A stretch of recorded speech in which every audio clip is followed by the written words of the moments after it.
Hartman and Rich Osho, that Rich is now a part of this.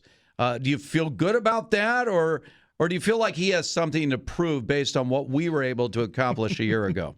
Well, obviously, there's a lot out there that he's got to prove. I mean, there's not any doubt about it. He just jumps on a team that won 12 games and tries to take the glory out of the morning show. Mm-hmm. Well, listen, I have a lot to prove as a broadcaster, as a man.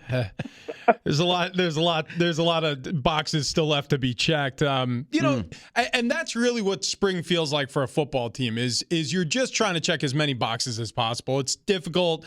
You have a limited amount of time with the guys on the field, but you're just trying to shore things up. And specifically for your team at the quarterback position, I think the competition is mainly between your new transfer, Burmeister, and Haskell, the backup from last season we got to see glimpses of. How would you say and evaluate the quarterback position as spring gets underway here?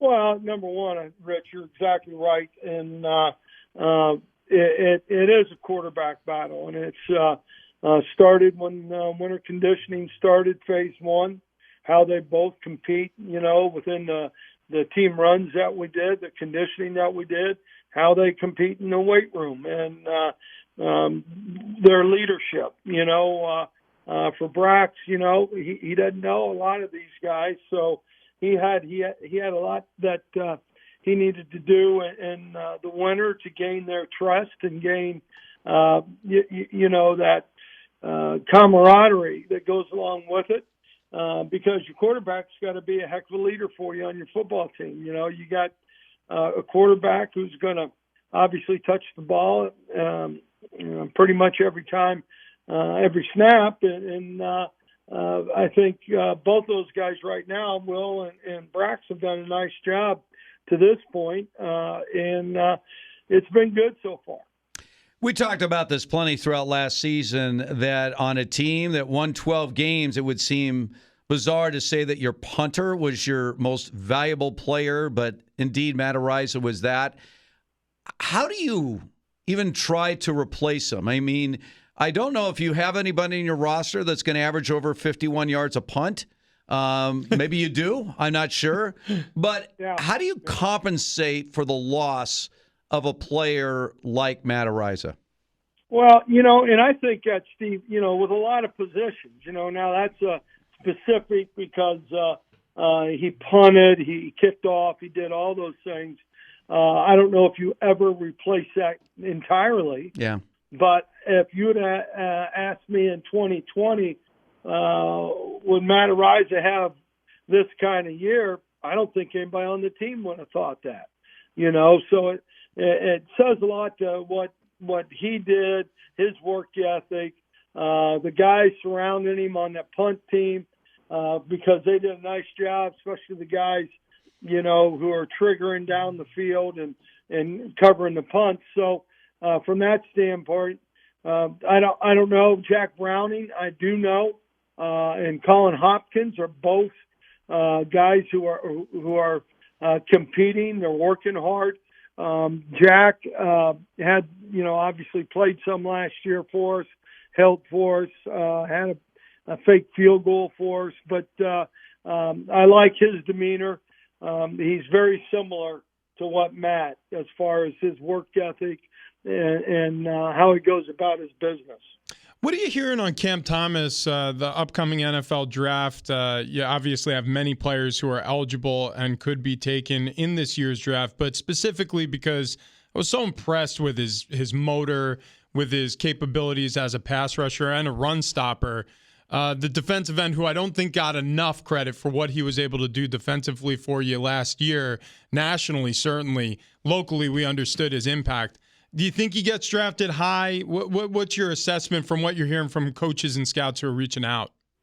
Yeah, well, obviously a couple things. We got 6 guys at the combine right now. And Bellinger, Daniel, did a nice job yesterday. Yep. I think it was a 4.63 and then 22 reps of 225. Saw him catch the ball a couple times. Really thought he did a nice job and really pleased and excited for him.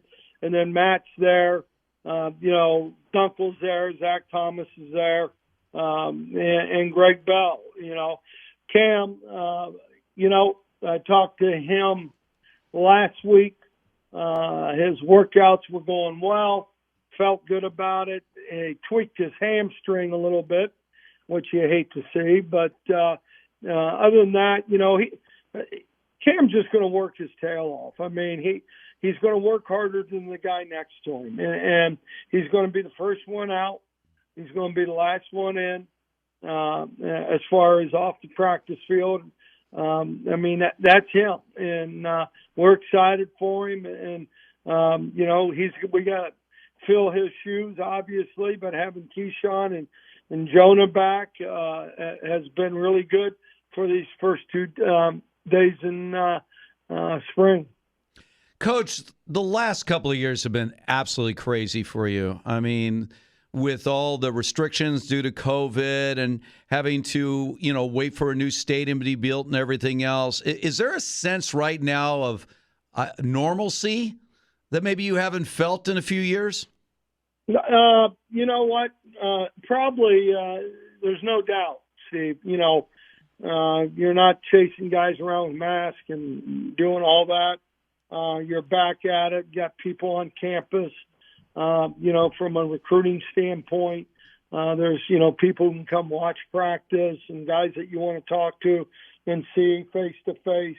And so it's back to football and not a lot of the other, I don't want to say distractions because obviously a pandemic is much more than that. But, for our guys to understand, we got a standard of performance and how we want to play and, our energy and a lot of good competition every day is what's going to be important. What really forms this football team, and Steve, you heard me say it, and Rich, you have too.